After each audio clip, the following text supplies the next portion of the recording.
जब हर निर्गुण ब्रह्म का मानने वाला ये कहता है कि परमात्मा और ब्रह्म सृष्टि के कण कण में व्याप्त है, तो फिर वो ये कैसे कह देता है कि इस मूर्ति को तोड़ दो, इस मूर्ति की पूजा मत करो, इसमें ईश्वर नहीं है?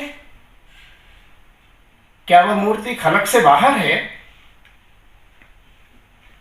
देखा जाए तो हम जब अपने को स्थापित करने के जिद में आ जाते हैं और दूसरे के विचार का निरसन करने लगते हैं, तो हम तर्क तथ्य सब भुला देते हैं और केवल एक हठवादिता शेष रह जाती है। का दर्शन है, यही तो वेदों का दर्शन है, यही तो हमारी सांस्कृतिक सनातन चिंतन परंपरा के प्रवाह की महत्वपूर्ण उपलब्धि है, जिसके कारण हम सारे विश्व के साथ अपना संबंध स्थापित कर लेते हैं, जिसके कारण हम सोच पाते हैं कि प्राणियों में सद्भावना हो, विश्व का कल्याण हो। हम ये नहीं कहते कि हमारा कल्याण हो, हमारे समाज का कल्याण हो, जो हमसे सहमत है, हमारे समूह का है, हमारे वर्ग का है, उसका ही भला हो।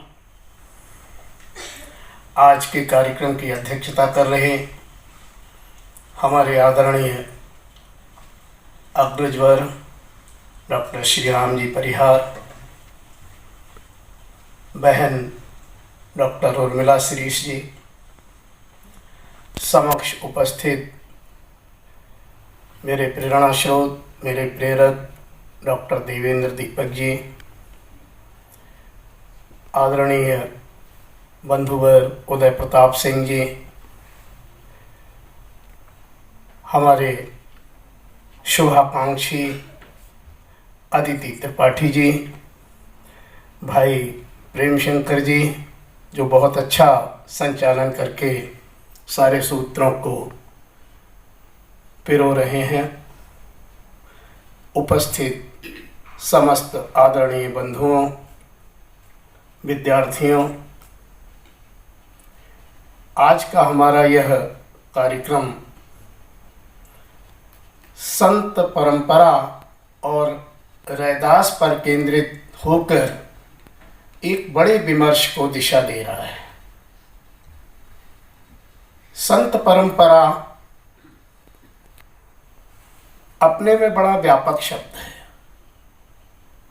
अध्ययन की सुविधा के लिए हमारे आचार्यों ने संत शब्द के अंतर्गत निर्गुण संतों को वर्गीकृत कर दिया। वे संत जो गृहस्थ जीवन में रहते हुए परिश्रम पूर्वक अपनी आजीविका अर्जित करते रहे और मुख्य रूप से निर्गुण निराकार की भक्ति को समर्पित रहे, उनकी रचनाएं संत काव्य की संज्ञा से प्रस्तुत हुई।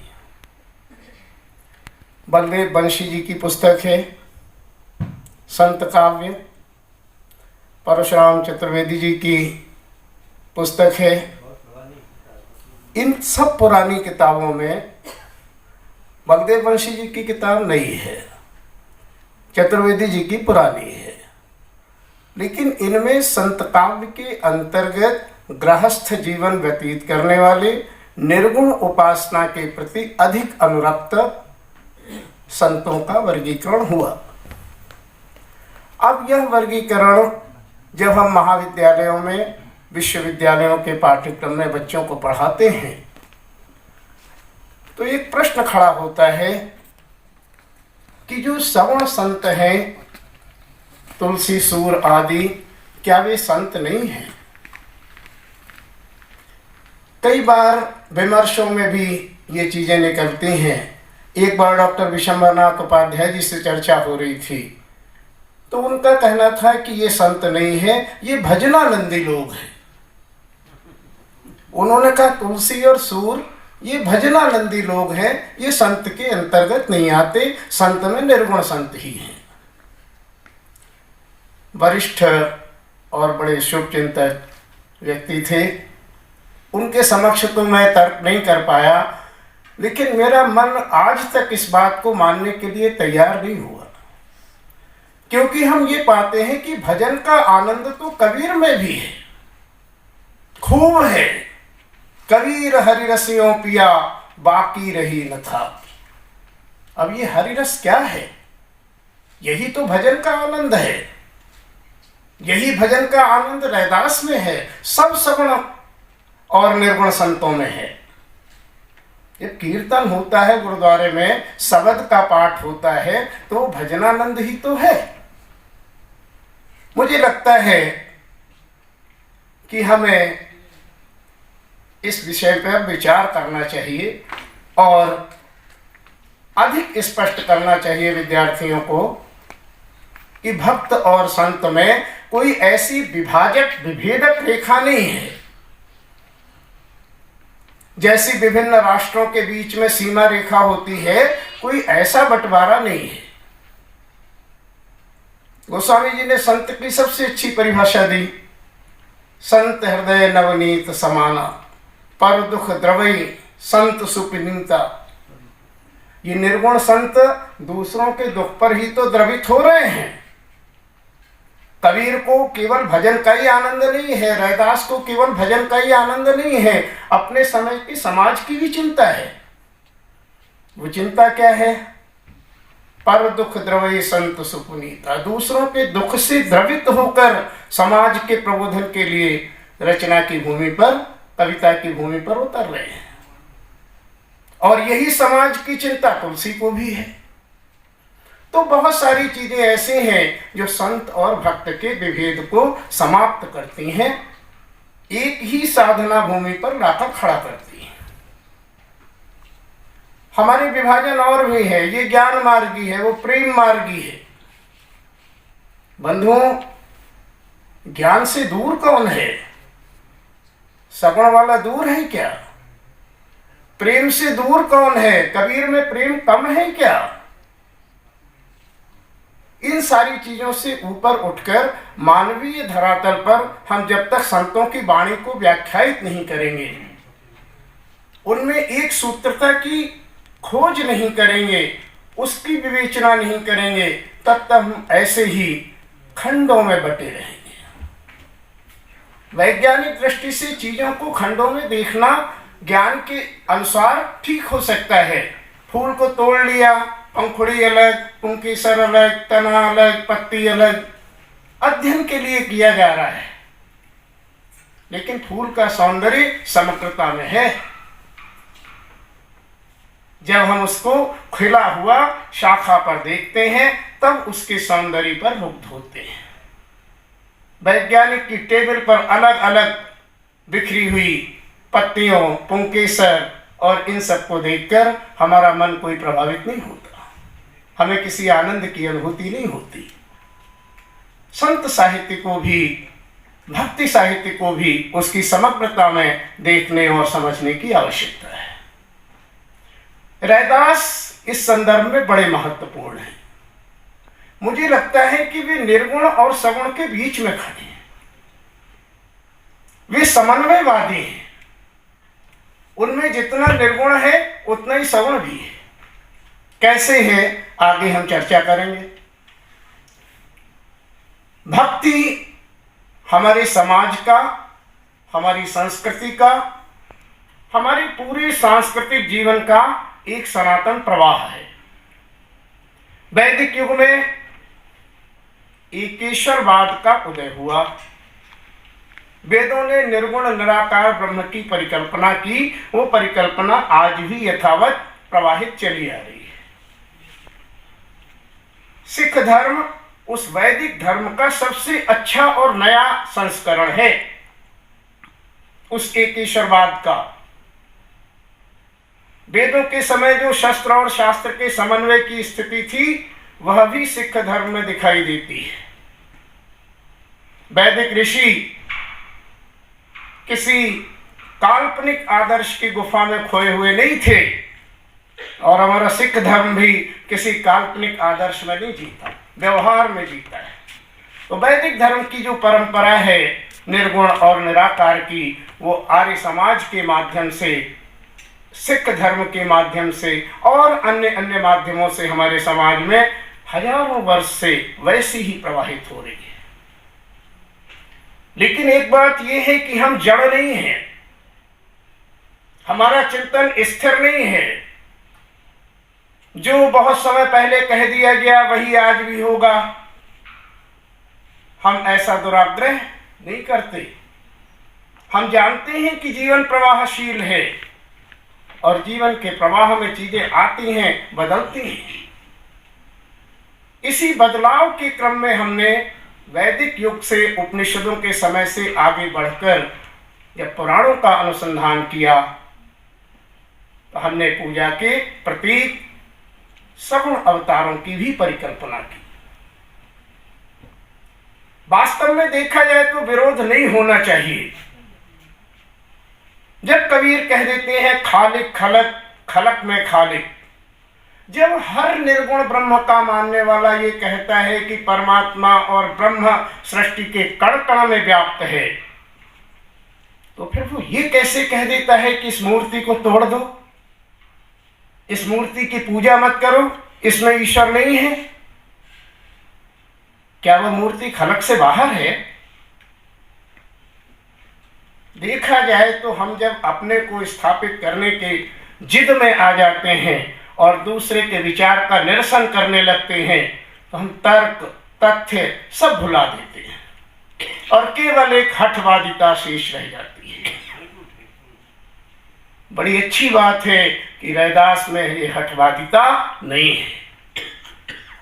रैदास समन्वयवादी दृष्टि को लेकर चलते हैं और इसीलिए भारतीय सांस्कृतिक प्रवाह को आगे बढ़ाते हैं। रैदास को देखने पर, पढ़ने पर यह समझ में आता है कि रैदास श्रीमद् भगवद गीता से बहुत प्रभावित है।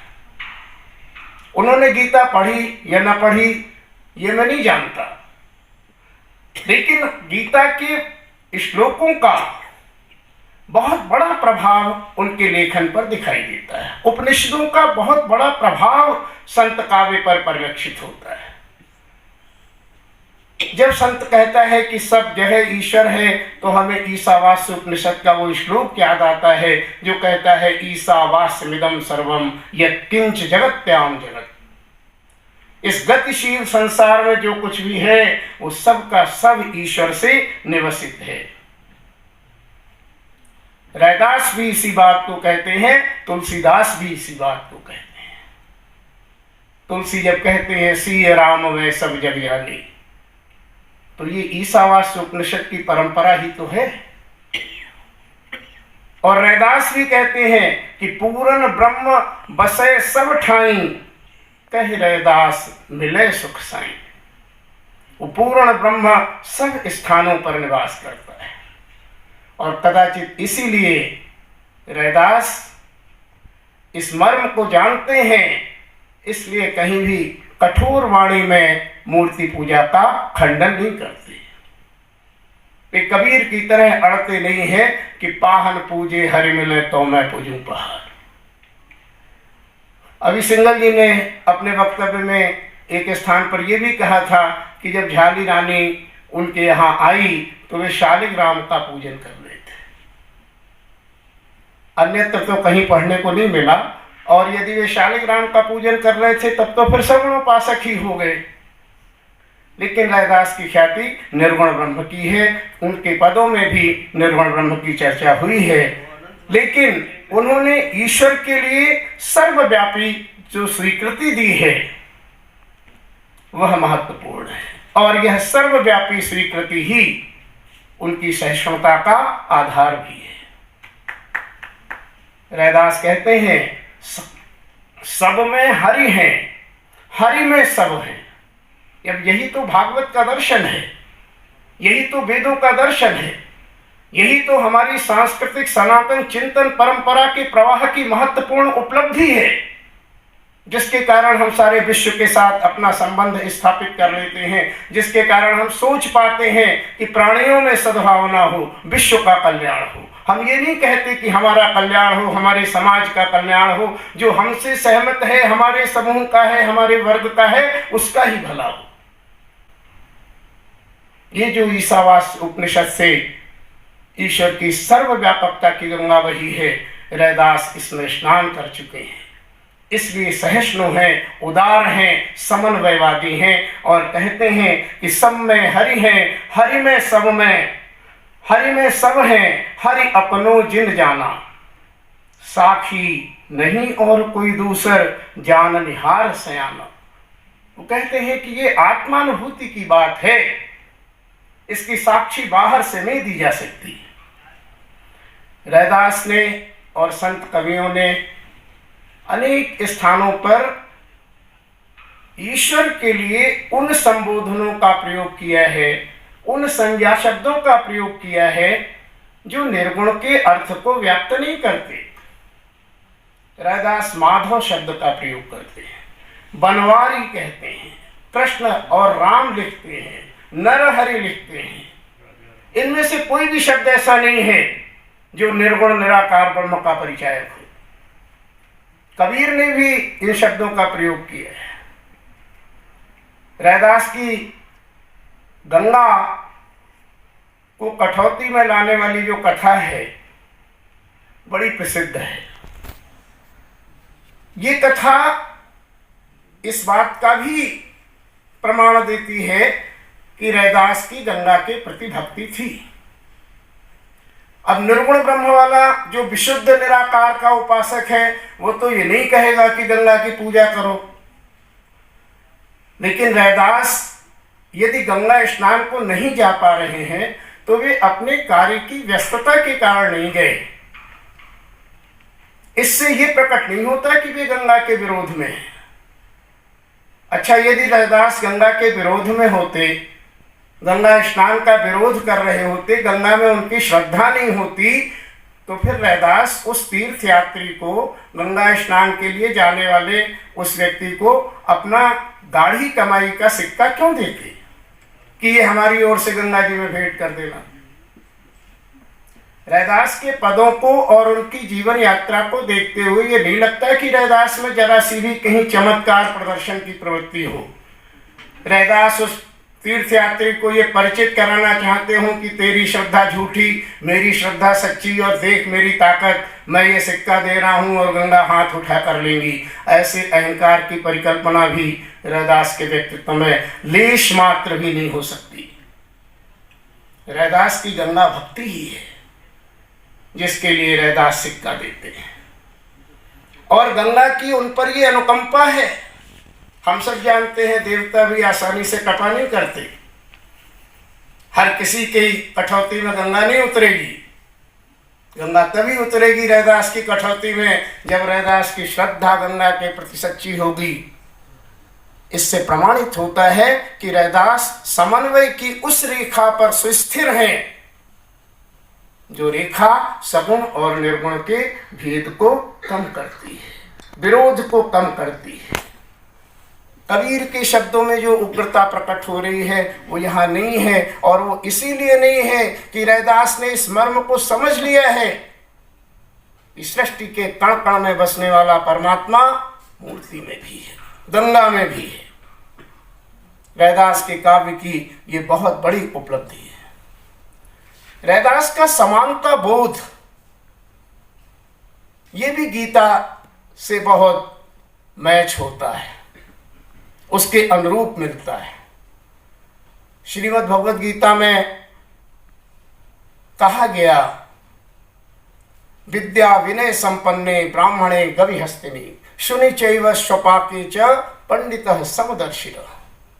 विद्या और विनय से संपन्न ब्राह्मण, गाय, हाथी, चांडाल, श्वान, सब में एक ही परमात्मा का निवास है, सब में एक ही शक्ति है। और गीता में यह भी कहा गया कि चारों वर्णों की सृष्टि गुण और कर्म के आधार पर हुई है। रैदास को देखिए, रैदास क्या लिखते हैं। रैदास कहते हैं कि ब्राह्मण और चंडाल में रविदास नहीं अंतर जान, सब मह एको ज्योति है, सब घट एक समान। आगे वो कहते हैं कि रविदास जन्म के कारणे होत न को नीच, नर को नीच कर डारी है, ओछी कर्म की कीच।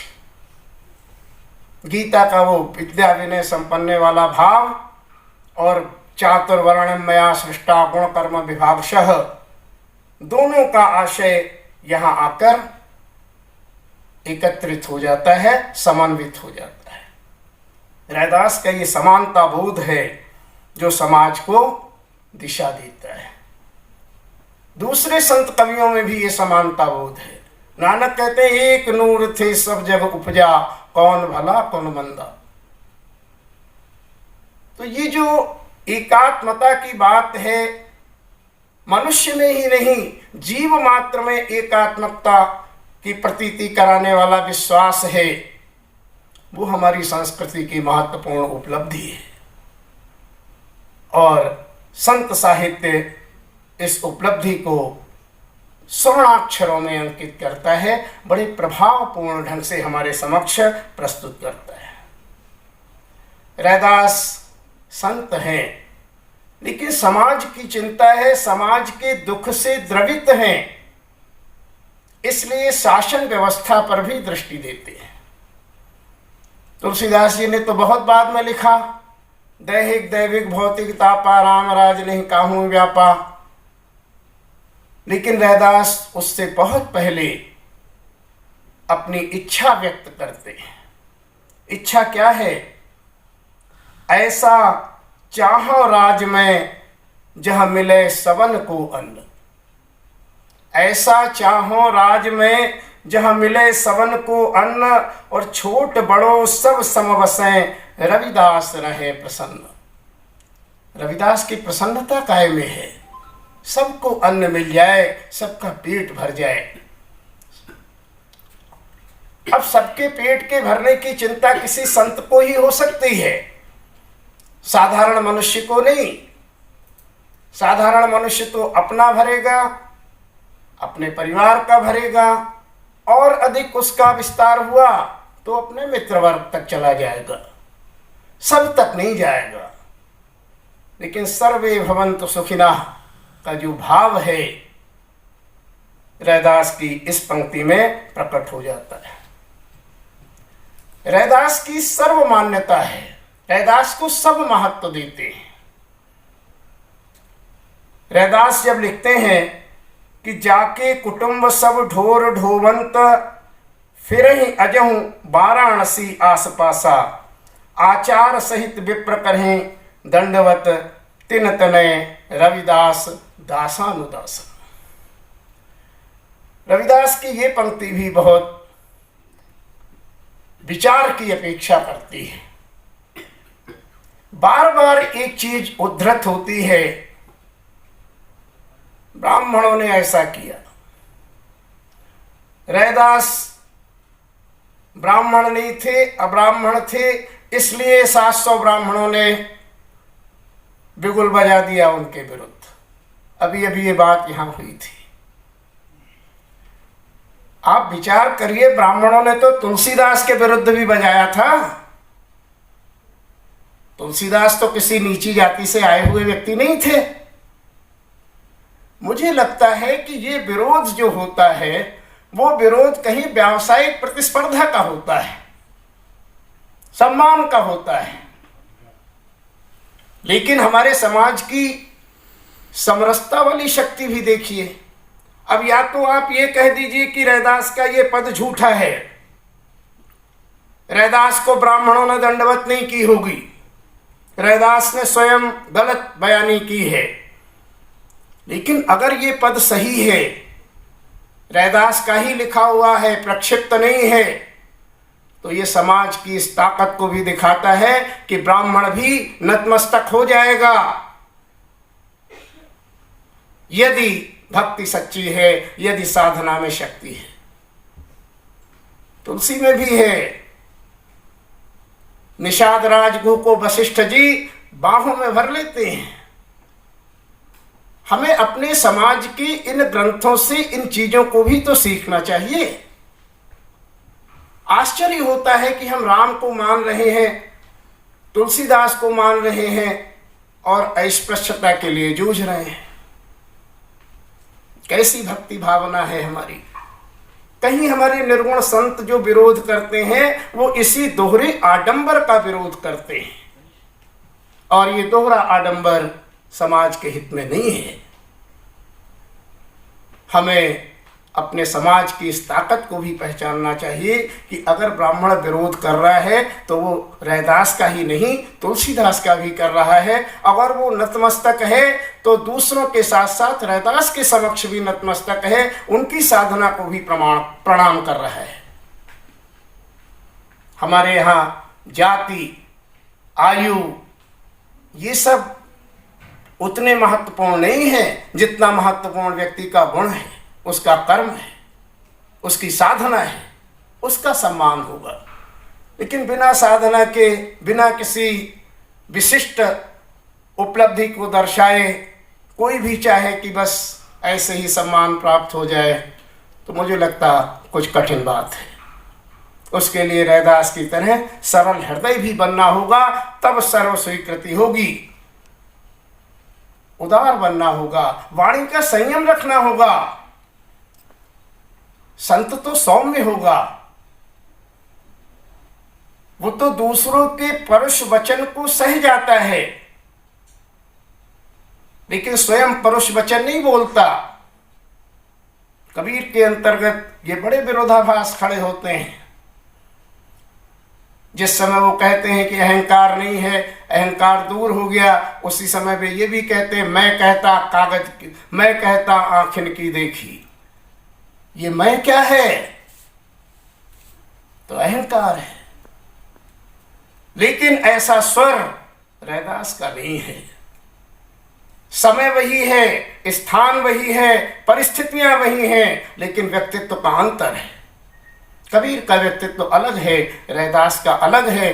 कबीर का व्यक्तित्व उतना स्वीकृत नहीं हो पा रहा जितना रैदास का हो पा रहा है। रैदास के समक्ष ब्राह्मण नतमस्तक है, कबीर के समक्ष नहीं है। कहीं साधना के स्तरों की ऊंचाई नीचाई की बात हो सकती है। रैदास की दार्शनिकता भी विचारणीय है। वो कहते हैं कि परमात्मा में और जीव में अंतर नहीं है, और इस तरह की बात हमारे उपनिषद ग्रंथों में भी कही गई है। तस्य भाषा सर्वमिदं विभाति। वो कहते हैं तो ही मोही, मोहि तो ही अंतर कैसा। शब्दावली देखिए, कवि नहीं है लेकिन कवित्व की शब्दावली है। पदशैया ऐसी बिछाई है कि एक बार पढ़ लो और याद हो जाए। ये काव्य कला का भी नमूना है रैदास का। तो ही मोही, मोही तो ही अंतर कैसा, कनिक कटिक जल तरंग जैसा। जैसे जल और तरंग, तरंग उठती है, देखने में जल से भिन्न लग रही है लेकिन भिन्न है नहीं। स्वर्ण का कंकण स्वर्ण पिंड से भिन्न दिख रहा है लेकिन भिन्न है नहीं।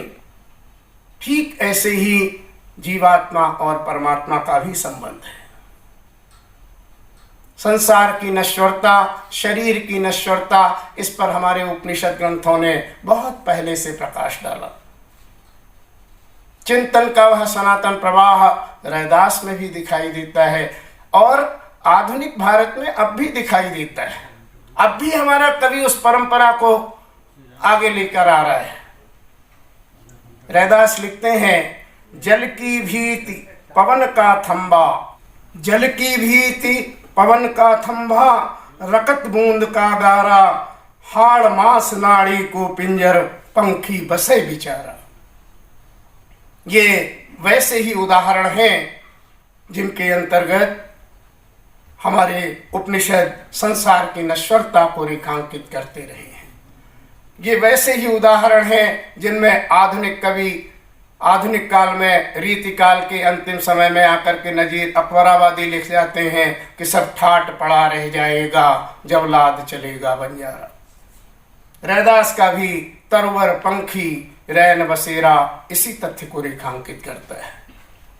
मुझे लगता है शायद समय ज़्यादा हो गया। रैदास की काव्य कला के संदर्भ में एक बात कहते हुए अपनी वाणी को विराम देता हूँ। रैदास ने जो भाषा प्रयोग की है वो उस समय की ऐसी भाषा है जो सहज और सुबोध है। वो पंचमेल खिचड़ी नहीं है। रैदास संत हैं और भाषाओं के शब्द उनकी भाषा में भी आए हैं, लेकिन उनकी संख्या अधिक न होने के कारण उनकी भाषा अपेक्षाकृत सहज और सुबोध है। उनकी रचनाओं में अलंकार आदि का, प्रतीक आदि का, बिंब का, इन सब का एक स्वाभाविक समावेश होता है और वह समावेश प्रभावित करता है। रैदास काव्य की दृष्टि से, समाज के निर्देशन की दृष्टि से महत्वपूर्ण है, पठनीय है, मननीय है और आचरणीय भी है। इन्हीं शब्दों के साथ मैं अपनी वाणी को विराम देता हूं। बहुत बहुत धन्यवाद।